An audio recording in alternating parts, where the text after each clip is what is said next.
It's an area where everything is on the brink of explosion. You have to expect everything.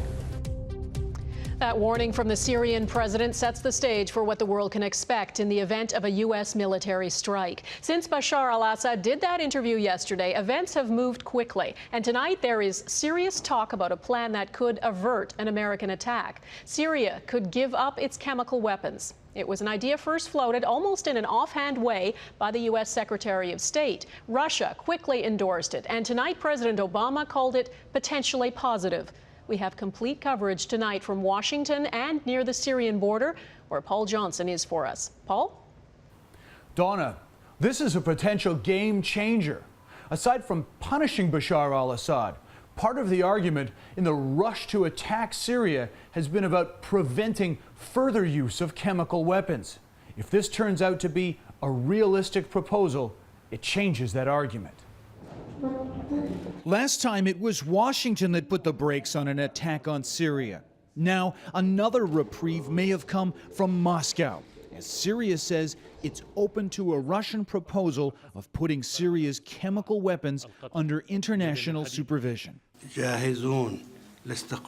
We come from the standpoint of a political solution, says the Syrian foreign minister. It is the only way forward to the crisis in our country.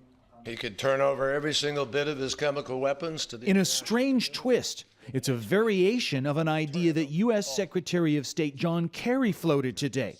But this deal appears to have emerged solely from Syria's relationship with Russia, where Moscow has been adamant in its opposition to an American strike. The question now is how and if this would work. And while it might take chemical weapons out of the equation, will it do anything to bring about a speedier conclusion to Syria's civil war? And some are likely to question whether it's a shrewd delaying tactic engineered by the Russians. If the U.S. engaged in a hasty attack, there'll be ample room for criticism among other countries that the United States did not wait. I think the Russians, sincere or not, are playing a very clever game. In neighboring Lebanon, Beirut's airport has been the exit point for thousands fleeing the region with the prospect of a U.S. attack and what it might bring. Today we met Canadian Nazila Mazari, traveling in Lebanon with her husband. They were researching options today to stay on or go home early. I can't say I'm not nervous. I'm extremely nervous, but and very cautious. Few decisions are being made anywhere in this region right now without considering the possibility of a U.S. strike on Syria. So this news out of Moscow is big. The big question now is, what will Washington think of it?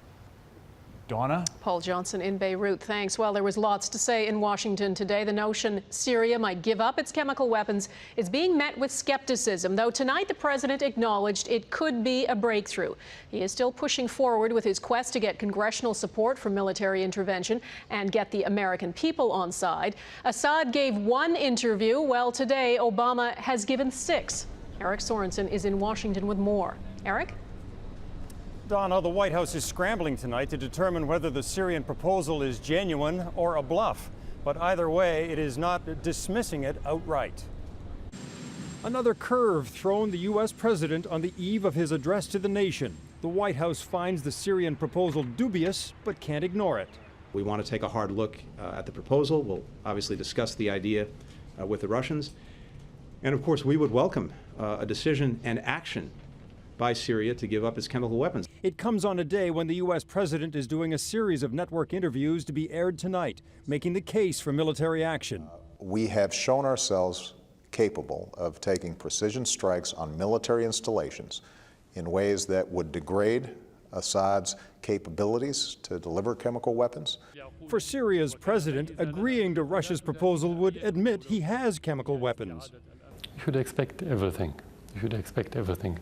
Just yesterday, in a rare interview, President Assad warned of retaliation for a U.S. military attack, but suggested it's others who have chemical weapons. Expect every action.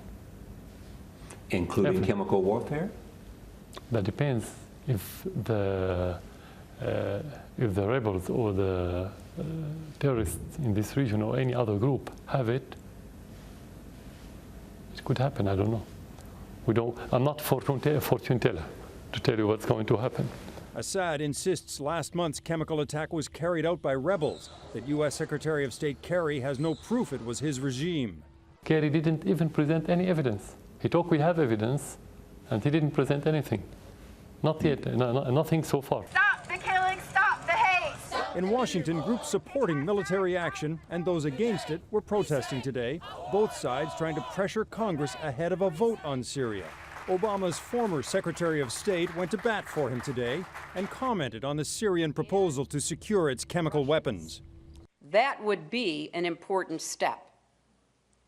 But this cannot be another excuse for delay or obstruction. And Russia has to support the international community's efforts sincerely or be held to account.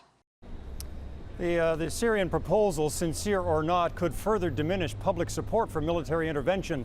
But the White House believes it should bolster support in Congress because it's the very threat of military intervention that brought about this proposal from the Syrians. Donna? All right, lots of confusion about where this is headed. Eric Sorensen in Washington, thanks. And we have in-depth coverage of all of this on our website, including more analysis of that Assad interview. You'll find that all at globalnews.ca.